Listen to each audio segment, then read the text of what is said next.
Hi friends, game మారింది. ఇకపై పాకిస్తాన్ పప్పులు అనేవి ఉడకవు.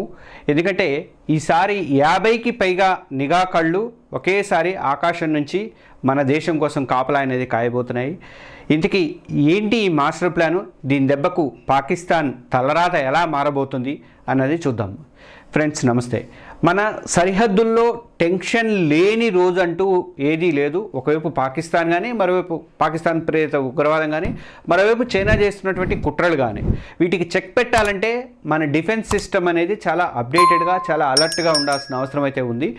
నేల మీద కానీ, నీటిలో కానీ, గాలిలో కానీ మన సైనికులు అద్భుతాలు చేస్తున్నారు ఇప్పటివరకు. మనం అందులో డౌటే లేదు ఎట్టి పరిస్థితిలో కూడా.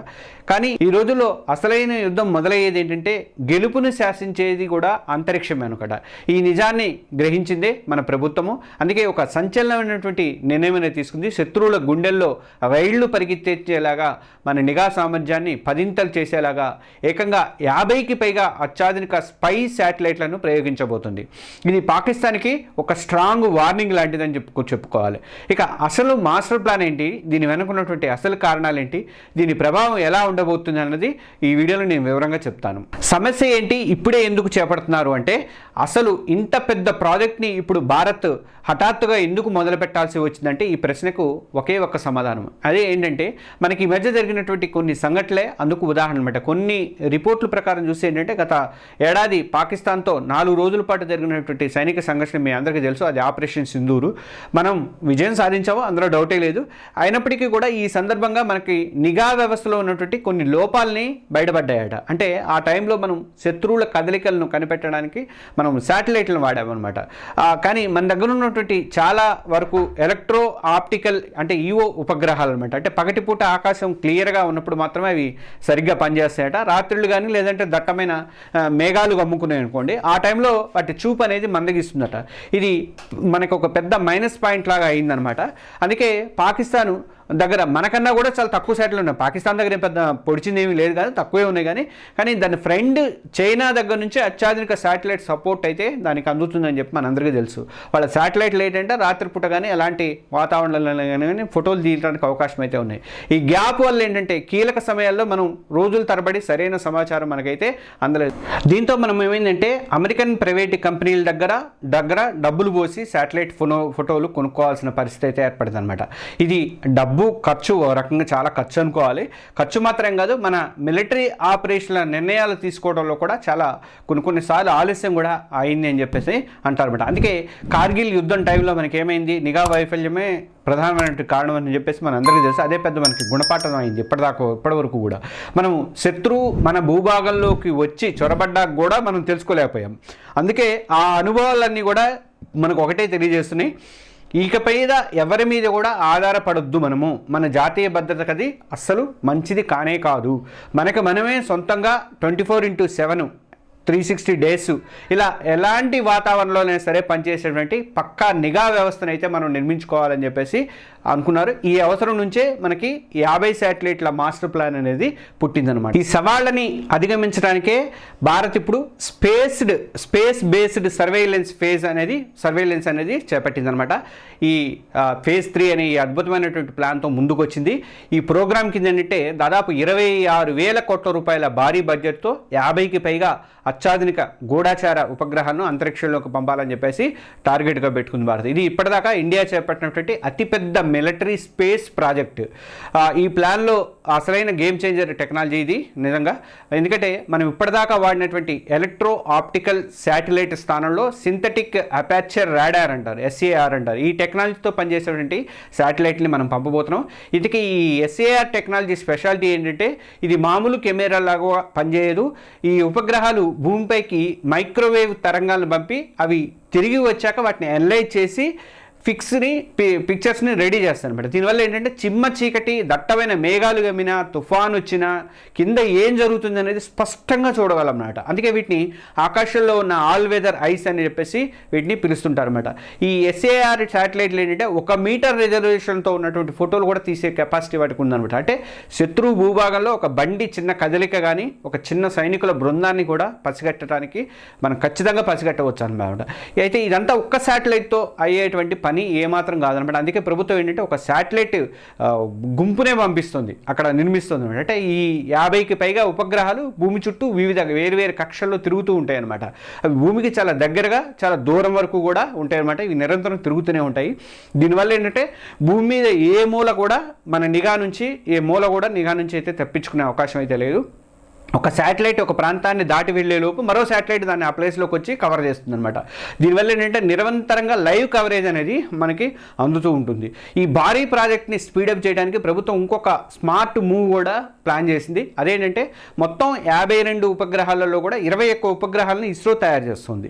అయితే మిగిలినటువంటి ఈ 31 ఉపగ్రహాల తయారీ బాధ్యతను 3 ఇండియన్ ప్రైవేట్ కంపెనీలకి అప్పగించినారు. అవి కూడా ఇండియన్ ప్రైవేట్ కంపెనీలు. ఇది మన దేశ రక్షణ రంగంలోనే ప్రైవేట్ పార్ట్నర్షిప్ని పెంచడం అనేది ఒక భాగం అనుకోవాలి. ప్రాజెక్ట్ను అంటే స్పీడ్గా తీసుకెళ్తాం కానీ బెస్ట్ టెక్నాలజీతో పూర్తి చేయడానికి ఇది ఒక హెల్ప్ అయితే అవుతుంది. మొదటి శాటిలైట్ మనకి ఏప్రిల్లోనే ఈ సంవత్సరం ఏప్రిల్ నాటికే ప్రయోగించే అవకాశాలు నేను చెప్పేసి అంటున్నారు. రాబోయే కొన్నేళ్ళలో మొత్తం ఈ సిస్టమ్ అంతా కూడా పూర్తి స్థాయిలో యాక్టివేట్ చేయాలని చెప్పేసి ప్రభుత్వం అయితే లక్ష్యంగా పెట్టుకుందనమాట. ఇక ఇప్పుడు అసలు విషయానికి వద్దాం. ఈ మాస్టర్ ప్లాను మనకి పాకిస్తాన్ గుండెల్లో ఎందుకు గుబులు పుట్టిస్తోంది అంటే సరిహద్దుల్లో దాని ఆటలకి ఎలా చెక్ పెట్టబోతుంది అని చెప్పేసానంటే ఇది 24/7 బోర్డర్ వాచ్ అయితే ఉంటుంది ఈ శాటిలైట్ల ద్వారా. అంటే ఈ కొత్త ఉపగ్రహాలన్నీ కూడా అందుబాటులోకి వచ్చాక మనకి ఈ నియంత్రణ రేఖ LOC ఉంది కదా, ఈ LOC వెంబడి పాకిస్తాన్ చేసేటువంటి దుశ్చర్యలు ప్రతి కదలిక కూడా మన కంటికి చిక్కుతుంది. అంటే టెర్రరిస్టులు మన దేశంలోకి పంపేటువంటి దాడులు కానీ LOC దగ్గర కట్టేటువంటి కొత్త పోస్టులు కానీ టెర్రర్ లాంచ్ ప్యాడ్లు కానీ ఏవి కూడా రహస్యాలు అనేవి ఉండవు అనమాట.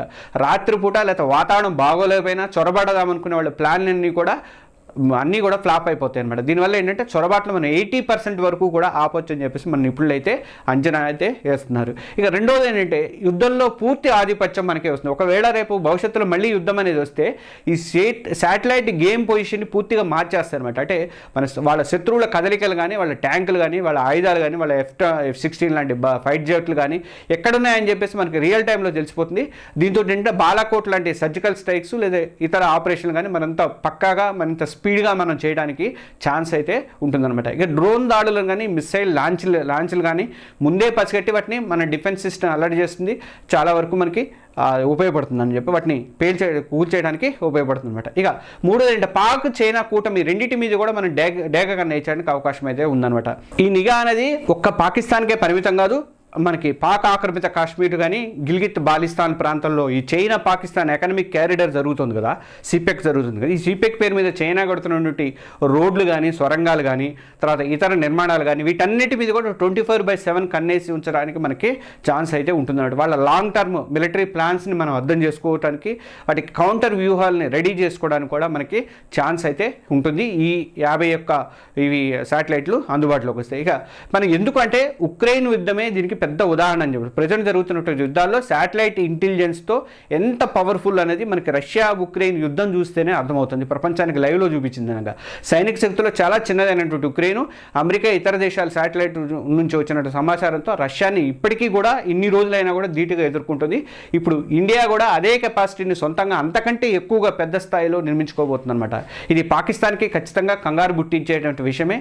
మన నిఘా శక్తిని చూసి భవిష్యత్తులో ఏదైనా దుస్సాహసం చేయాలి అని అనుకుంటే మాత్రం పాకిస్తాన్ 1కి 100 సార్లు ఆలోచించుకోవాల్సిన పరిస్థితి అయితే పాకిస్తాన్కి ఉంటుంది. ఇక భవిష్యత్తు ఎలా ఉంటుంది, అంతరిక్ష శక్తిగా భారత్ ఎలా మారుతుందంటే ఈ 50 ఉపగ్రహాల ప్రాజెక్టు కేవలం పాకిస్తాన్కి చెక్ పెట్టడం వరకే కాదు, హిందూ మహాసముద్రంలో చైనా కదలికలను అబ్జర్వ్ చేయడానికి కానీ మన వాణిజ్య మార్గాలను కాపాడుకోవడం కానీ ప్రకృతి వైపరీత్యాలప్పుడు టైంలో హెల్ప్ చేయడానికి కానీ స్పీడప్ చేయడానికి కానీ ఇవన్నిటికి కూడా ఇది ఉపయోగపడుతుంది. ఈ ప్రాజెక్టు కనుక పూర్తి అయితే మాత్రం స్పేస్ బేస్డ్ మిలిటరీ నిఘాలో ఇండియా అమెరికా చైనా లాంటి టాప్ దేశాల మధ్య మన ఇండియా కూడా ఉంటుందన్నమాట. భవిష్యత్తులో ఈ శాటిలైట్ సిస్టమ్కి ఆర్టిఫిషియల్ ఇంటెలిజెన్స్ కూడా యాడ్ చేద్దామని ఒక ఆలోచన ఉంది.